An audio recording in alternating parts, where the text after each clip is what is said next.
to Wine Library TV. I am your host, Gary Chuck, and this, my friends, is the Thunder Show, aka the Internet's most passionate wine program. And as you can see, we are here at the new Jets Stadium. Take that, Mott. Mott's wearing a Giant shirt. It's very disturbing. But this is pretty much interesting to me. I think literally this whole thing goes super duper full circle. This 4.5-year journey, you've watched a whole lot about wine and a pretty solid chunk of New York Jets football. And in a second, I'm going to show you how those two worlds are colliding. So Mott, get set up here. We've got the nice little setup. Why don't you give oh, Mott's struggling. Got it. Good. Why don't you, before we introduce this wonderful gentleman, why don't you give a little pan around, give people a little feel for this gorgeous new stadium that it's beautiful. That I will be spending an enormous amount of time in, but only for Jet games. I'm not coming here for the Giant games, Mott. We'll send you to a couple. So, it's almost like I made this up, and no, I did not have anything to really do with it on the back end. The New York Jets have a wine, and I'm not joking. This is literally out of a dream for me. This is done by an amazing new company called Wine by Design, working with the Jets. It's called Jets Uncorked.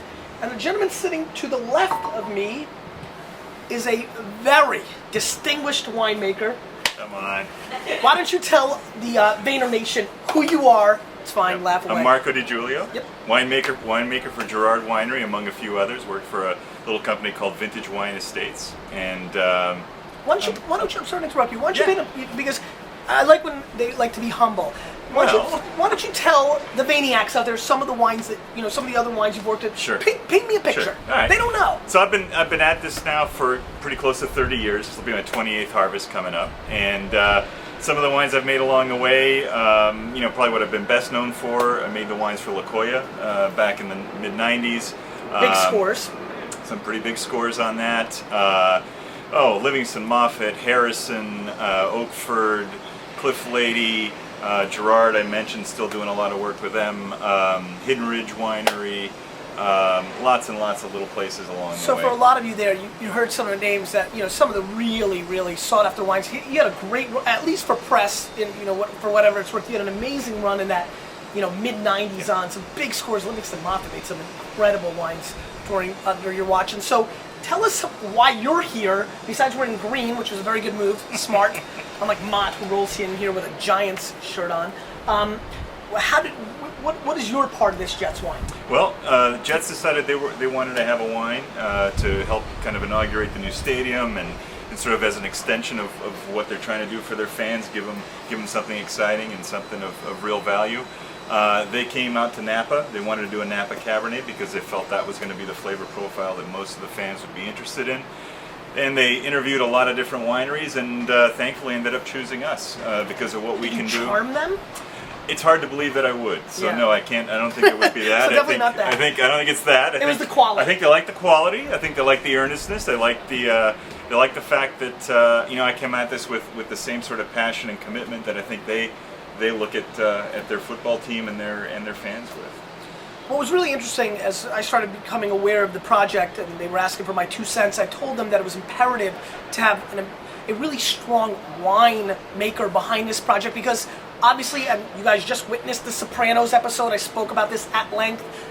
Do Jets, it's Novelty City, USA.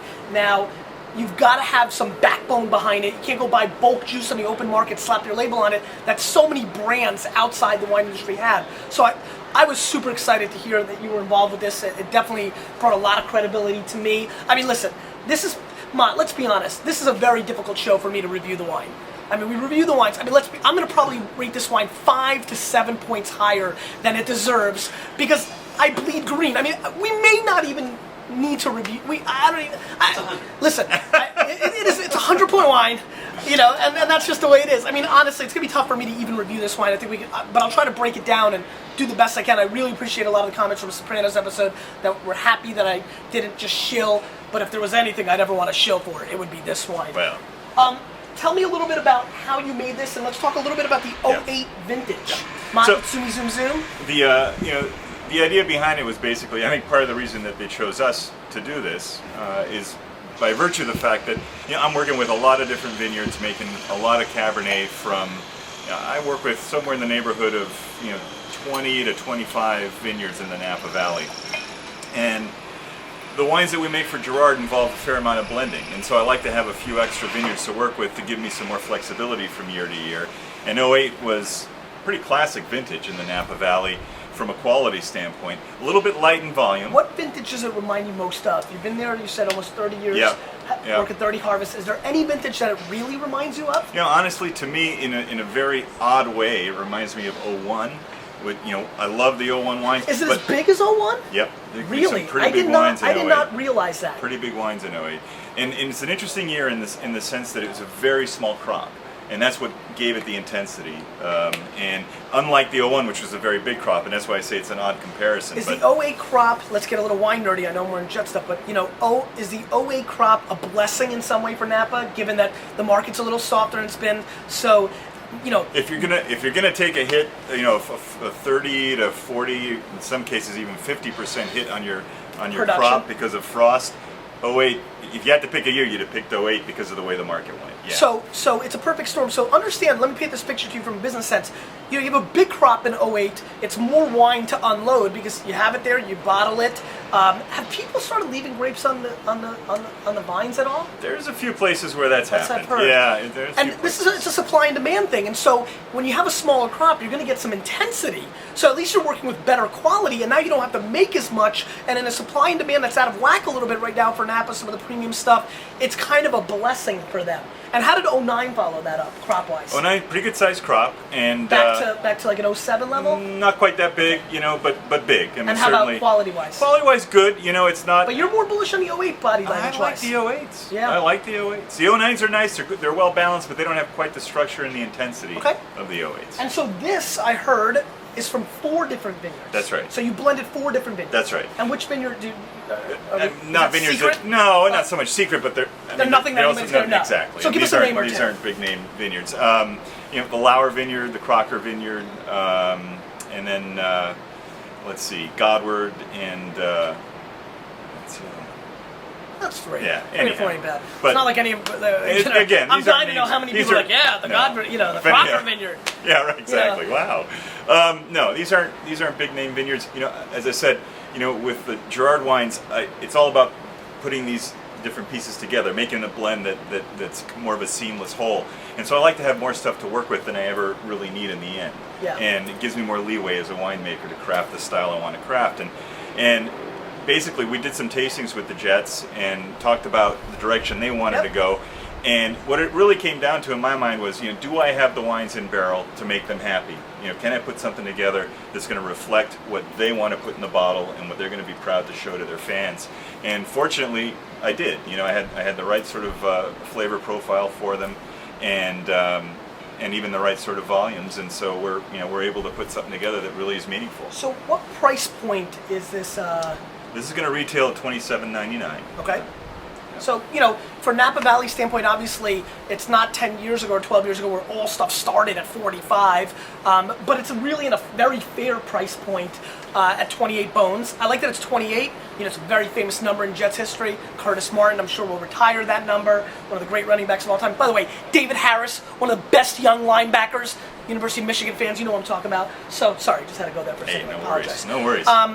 So 28 bones is a pretty fair price point. I mean, with your work at Gerard, a lot of you that, we've talked about Gerard's Petit Syrah in the past, and, tell me a little bit of why Gerard was always, is this a policy of yours or a business? It's a business philosophy. What I was about to say is, and he knows where I'm going, always a hair under market, even in the explosion when people started going to $70, $80, $90, even though you're 91, you're 94, Black Label Gap, I mean, they were getting big scores. You guys never really went, Livingston Moffitt even, another, they went a little bit higher, but they didn't get crazy either.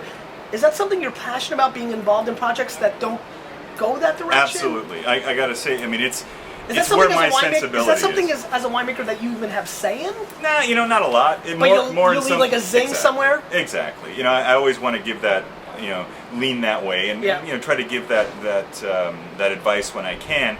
But in the case of Gerard, it really comes down to the owner, Pat Roney. Has always come at that. He's a wine industry vet. I mean, he's been at it 30 some odd years, and he gets it. He knows it's a marathon. And he knows this. He's smart enough to understand what our cost of goods are. He knows what a reasonable margin is. And you know what? We're not greedy. It's like, you know what? We're going to make a good living. That's it. We're going to make a good living at this. And that's what we've always done. And it's so far so good. So let's break this into this. So this is bottled, but it's still not been bottled. This correct? Is right. So what I brought here for this event is a barrel sample in essence of the final blend. But it's pretty much this is it. This is it. It's going to be in barrel for another month. You wouldn't want to see this in stores just yet. A little bit longer. And do you prefer, sitting even longer if you could? I mean, obviously playing against the football season, so I'm sure. There's a little bit of a time issue. No, I mean the reality is we would bottle this if timing were no object whatsoever, we'd have bottled it 2 weeks later. I mean, it's pretty it's in close. the zone. All right, fine. So now we're going to sniff this up. Marco, big thing that I always, what's your take on this? I push heavily, it's why it's the sniffy sniff, that people need to smell wine more. I think it's a complete lost art in our society. Where do you sit on that? I have to tell you, that's my mantra.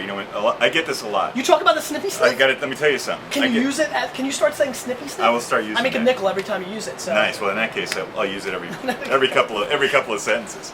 I get asked, or I get this all the time. People say, "Well, I can't do what you do. You got, you have a palate. You can, whatever." Anyone can do this. Anyone can do this.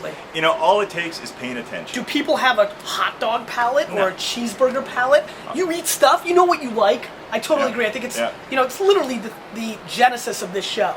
Not, I don't want to be a clown, but I just wanted to bring wine to a real person level. It's just about pay. I tell people this all the time. Just pay attention. We think in terms of things visually. We think of them in terms of sound. We don't often think in terms of aromas. But I said, when you're walking down the street, someone's mowing their lawn. Stop and think what that smells like. Absolutely. You walk by. That's it. You're walking by some rose bushes. Instead of just taking it for granted what that smells like, really stop, smell it. Stop and smell the roses. So let's stop and smell this rose. And Gary, by the way, this is 100% cab, so all. So not even three, because what is it? 75% you're allowed. So as many of you know, we talked about this. You can be 75% Cabernet and 25% Blue Portuguese. You like that? A little nerdy. Yeah, you pulled that one right out of nowhere. Left field, or left corner of the end zone. And still call it Cabernet in the U.S. By the way, do you feel like that is a little too much room? I know, I'm putting you on the spot. It depends on the blend I'm putting together. Fair. But I mean, really, push comes to shove. You just retired out of the industry. You're not worried about being political. Don't you think it's a little too much? It's a bit much. 85 feels a little more, yeah. Did it used to be 85 and then it got pushed to 75? I feel like earlier in my life, when I was first getting into wine, I felt like 85 was out there. It was maybe 85, like the area it's from. I always remember it being 75 as long as I've been in the industry, but then, I've lost a lot of brain cells. So this is truly 100% all, all that wine. All Cabernet, no 3% Merlot, no 2% Petit Verdot, no 4% Cabernet Franc. Do you find that a little more difficult? Because Cab Franc adds some great aromatics, Petit Verdot, some color. It was a conscious decision. We tasted through a bunch of different things, as I mentioned, with the Jets, and this is where they went. They really felt, the kind of the purity, the focus of it was a better reflection of where they wanted to go with it than any of the blends that I had put together for them. And I like it. I mean, a lot of the high-end wines that I've made over the years have been 100% Cab. Yeah. And Cab can do its thing. Oh yeah. For sure. Oh yeah. So what are you picking up on this nose? Yeah. I'm getting a little bit of a black cherry component. Actually, what's really interesting to me is there's a little bit of almost like a floral component on the back. It ends floral on the nose for me. I wouldn't necessarily say rose petals all the way, but maybe like a lilac. It's very floral on the back end. A little bit violets, maybe. It actually has a lot of floral aromas to it. And that's just, it's just being able to piece together, the aromatics from the different vineyards show different qualities. One of them's a lot more fruit driven. The other one, brings even a little bit of an herb thing, not a greenness, but to me, I get almost a little bit of a kind of like a sagey rosemary. It's ironic kind of to me. I would literally think that this was blended out a little bit more. It's not as overbearing. One thing I love, thank you, and I've always thought you've had this sensibility in some of the wines you've made, though a couple of your producers pushed you with the 100%, French oak. The oak Monster is not making an appearance here. And you guys know, if the Oak Monster made an appearance in the Jets wine, that'd be like the Giants and Patriots playing in a Super Bowl. The worst thing that, oh wait, that did happen. The worst thing that ever happened to me in sports. Yeah. No, I thank you for, noticing that I do like to use a gentle hand with the oak. And to me... Can you talk to your fellow winemakers right now? I don't want to get you in trouble. I just did. But you're going to get me in trouble with the barrel salesman is what you're going to get me in trouble with. But wait a minute, you know what's so funny? Yeah. It's really the oak treatment. I mean, I think there's a misconception. Pay attention now. Here's the only good nugget I've got for you this whole show. There's a misconception that 100% new oak means it's over oak. I mean, it really comes down to the treatment. You've got some producers that are so over the top. It's like makeup. Yeah. So over the top that even in its third year, you're seeing more oak in the wine than out of the first year. So don't get confused. Don't get it twisted. Like a lot of my friends like to say, that 100% new oak doesn't necessarily mean it's going to be this oak explosion. No, that's right. It's the treatment inside and the sensibility from the barrel makers. It's the way it's the way the barrels are built, because it's a hand process, just like making the wine is a hand process. They select the wood, they toast the staves, they put it together by hand, and each cooper has its own character, its own characteristic that it gives to the wine. It's also the other part of it, Gary, that's really important is matching up the barrel to the wine, right? So some fruit is going to withstand that 100% oak, and you won't even notice it. It's not even close. Other stuff, you got to be a little more careful. It's like the face with the makeup. Yeah. It really is. It really is. Now, let me ask you this question: how, by percentage, gut feeling of the people that your contemporaries, how many winemakers do you think obsess over barrels, or in tune in a very serious way to make sure that they're doing the right thing, or how many of them do you feel, especially maybe if they're a little bit newer to the game, think of it as an afterthought and don't realize its overall impact? What percentage would you put on people that get what's going on with the barrel play? I think every one of my colleagues understands its impact that the barrel has on the wine. I think where we tend to differ somewhat is in what we see the value of that impact to be. So where I want barrels that are going to be secondary to the fruit. That are going to, if anything, just add a little subtlety underneath. The pepper. I've got a lot of friends that just boom. That's what they want it to be. They want if it's not going to smell like. Do you think that that's because they think that's what the consumer wants? I think to a large degree, yes. And do you feel like clearly what's happening over the last 36 months? I mean, you're feeling it, right? Yeah. If you live in this world, it's like it's in the air. There's a shift away from it. More food-friendly wines, a little bit more classic, a little bit more elegant, not as overbearing. Do you think that those same winemakers will now just follow the market because that's their DNA? I don't know. It's interesting. I mean, as winemakers, human beings. I mean, we're creatures of habit, and a lot of a lot of my friends. I mean, they've been using the same barrels for 20 years because that's what they like to use, and they're comfortable with it, and they know the salesman and whatever. They get a trip to France every now and then, whatever. For me, it ends up being every year I look at it a little differently because I know my grapes are going to come out a little differently. So you're making the barrel decision afterwards? No, unfortunately you can't. That's right. Yeah, That's no. right. So I have to anticipate, and then basically. When are you making that decision? March, April? April. Yeah. Okay, so you have a shot. Yeah. You have a prayer of anticipating. Yeah. But if you get a late spike here and there. Right. What it comes down to is this: every year I evaluate my decisions from the year before, and I keep making constant. And you make a guesstimation based on the pedigree of what's been going on. That's it. Makes sense. All right. I know, but big time winemaker. I'm having fun. I'm wearing a Jets jersey. I'm in the stadium. I want to wine nerd it up. Sue me. All right, let's taste it.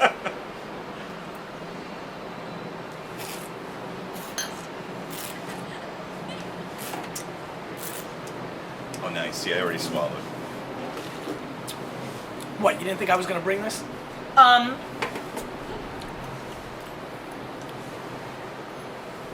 Just a little more? Yeah.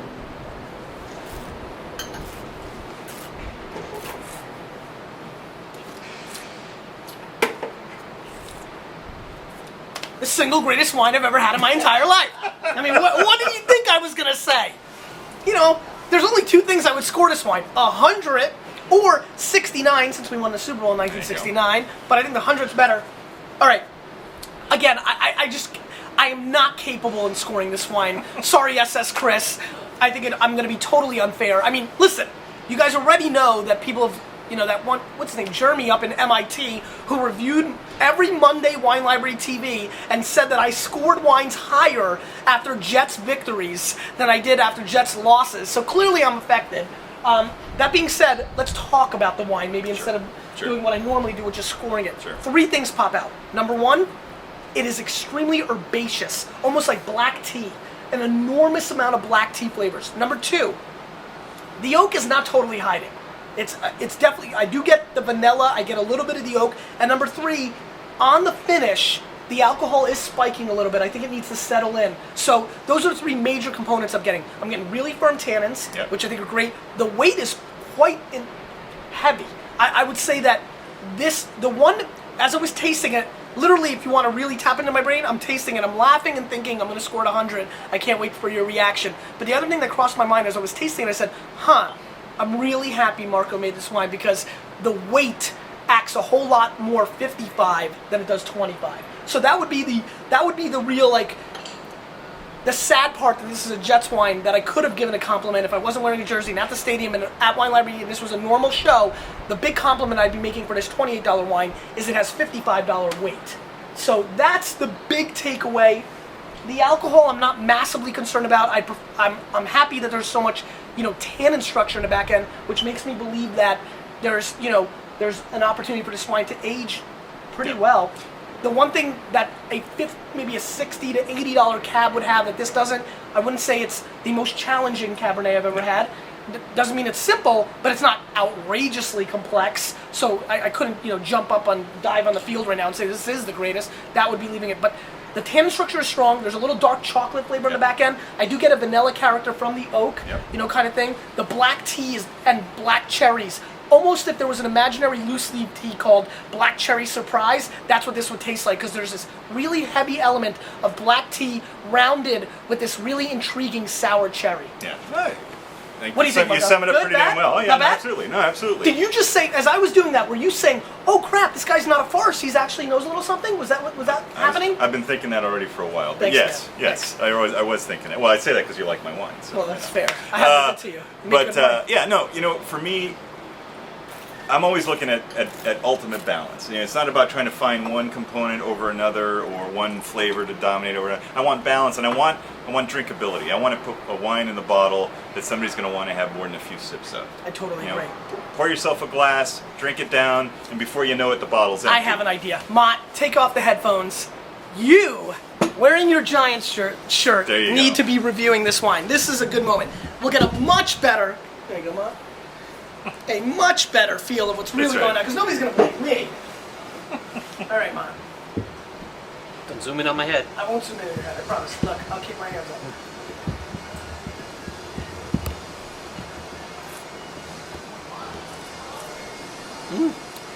Mott, you don't have to do that. No, I do. I like it. You don't have to, Mott. I know you're very upset. You know, my dad was very mad at you for wearing the Giant shirt today. You know, a couple people have been looking at you strange here. Oh, You may dirty not get out of looks. here. Dirty Have you been looks. getting dirty looks? Oh, yeah. For real?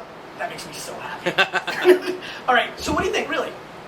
Seriously, just break it down for yourself. 91. Really? I'll give it 91. You like it? I do. Wow. Oh, that's a good job. Wow. All right. That's a good job, Mott. All right. He's a really nice guy, so he's probably more like an 89 and 90. Fair Probably enough. gave us a point or two because Fair enough. he likes me. That's good. what I hear. That's good. Mott, right? We're buddies. I need a ride home. It's a very good point. So, you know, all in all, I'm pretty darn impressed with the wine.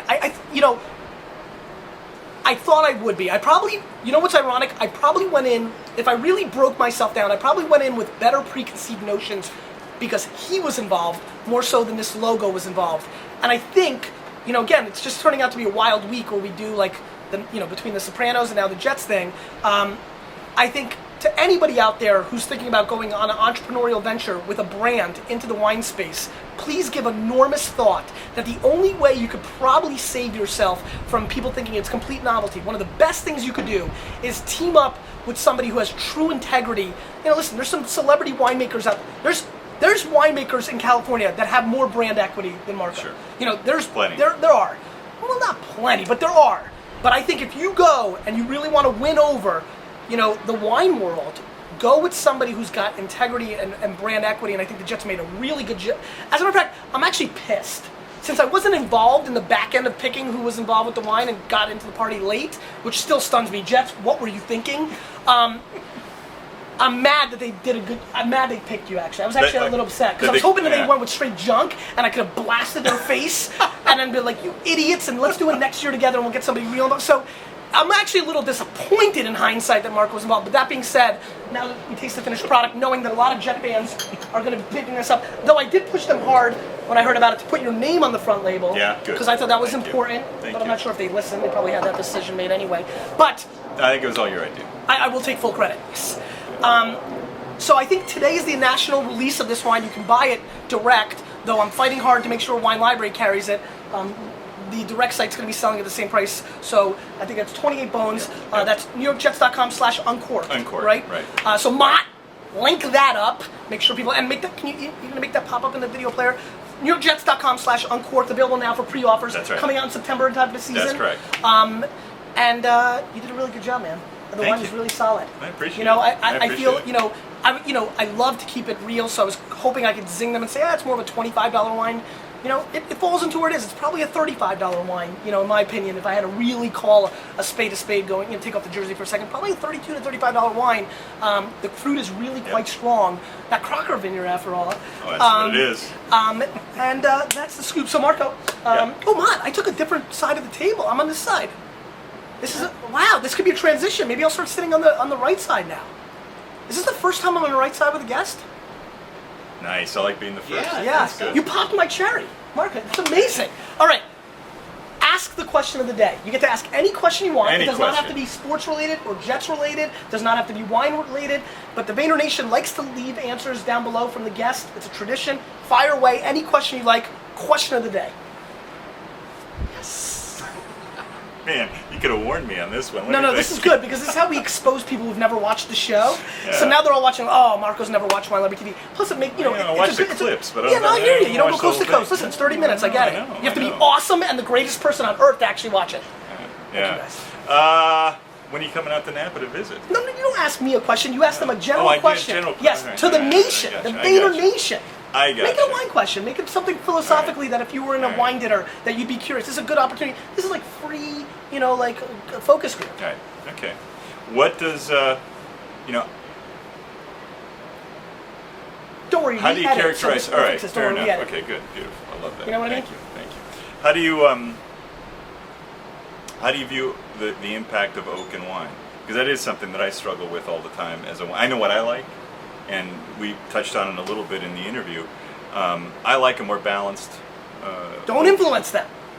You've already done that during the I'm going to interview. start over again. Yeah, start. I'm going to start over then. Yeah, good. All right. So how do you as consumers view oak and wine? I have my own ideas. I'd love to hear what you think in terms of whether oak should be a predominant component, whether it should be a more of a Medium? subtle, subtle? or somewhere in between. Yeah, fantastic. Marco, thank you so much. Gary, thank you You very classed up much. the show. Oh, I appreciate look it. at Seriously. that. All right, Continued thank you. success to you. Thank You, with a little bit of me, and probably this year's Super Bowl champions, we're changing the wine world, whether they like it or not.